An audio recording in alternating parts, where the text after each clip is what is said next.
Praise the Lord. கர்த்தர் நல்லவர், அவர் கிருபை என்றும் உள்ளது.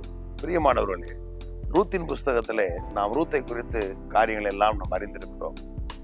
ரூத்து மோவாப் தேசத்திலிருந்து அவருடைய உறவுகள், அவர் பிறந்த தேசம் எல்லாவற்றையும் விட்டு அவன் நகோமியோடு கூட புறப்பட்டு வருவதை நாம் பார்க்கிறோம்.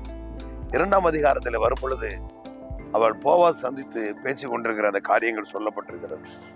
11-12 வசனத்திலே பார்த்தீர்களானால் போவாஸ் சொல்லுகிறார் ரூத்தை பார்த்து, நீ உன் தேசத்தை விட்டு புறப்பட்டு வந்ததையும் அவன் உன் மாமியாகிய நகோமிக்கு செய்ததையும் நான் அறிந்திருக்கிறேன் என்று சொல்லிவிட்டு 12ஆம் வசனம் சொல்லுகிறார், உன் செய்கைக்கு தக்க பலனை கர்த்தர் உனக்கு அருளுவார் என்று சொல்லி.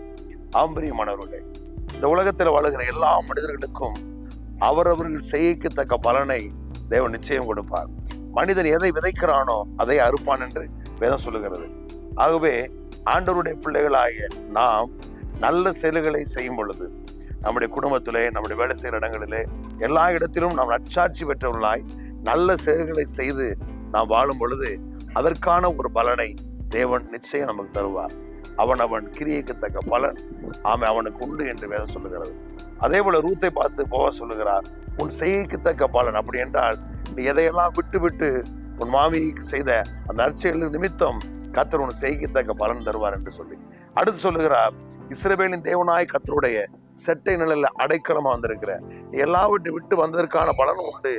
இன்னொரு பகுதியிலே நீ கர்த்தரை நம்பி வந்தபடினால் உன் தேவன் என்னுடைய தேவன், உன் ஜனங்கள் என் ஜனங்கள் என்று சொல்லி இஸ்ரவேலின் தேவனாய் கர்த்தருடைய செட்டை நிழலில் வந்தபடினால் அவராலே உனக்கு நிறைவான பலன் உண்டு. ஆம்பரியமானவர்களே, ஆண்டவருடைய பிள்ளைகளாய் நமக்கு உலகத்தில் வாழ்கிற மனிதர்களுக்கும் வித்தியாசம் உண்டு. உலகத்தில் வாழ்கிற மனிதர்கள் தனது சமயத்திலே தர்ம சகாயம் செய்கிற பொழுது அதற்கான பலனை அடைவார்கள். ஆனால் ஆண்டவருடைய பிள்ளைகளுக்கு அதற்கான பலனும் உண்டு. அவரை நம்பி வாழ்கிற நமக்கு நிறைவான பலனும் உண்டு.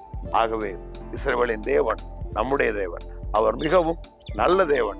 அவர் நம்பி வாழ்கிற நமக்கு நிச்சயமாக எல்லா விதத்திலும் கர்த்தர் நிறைவான பலனை தந்து உங்களை ஆசீர்வதிப்பார். தைரியமா இருங்கள், நிறைவை காண்பீர்கள். உங்களுக்காக நான் ஜெபிக்கிறேன். பரலோக பிதாவே, நன்றியோடும் நாங்கள் ஸ்தோத்திரிக்கிறோம். உம்மை நம்பி வந்திருக்கிற நம்முடைய பிள்ளைகளுக்கு நிறைவான பலன் தருகிற ஆண்டவர் இந்த நாளிலும் அந்த நிறைவை தந்து ஒவ்வொருவரையும் ஆசீர்வதி.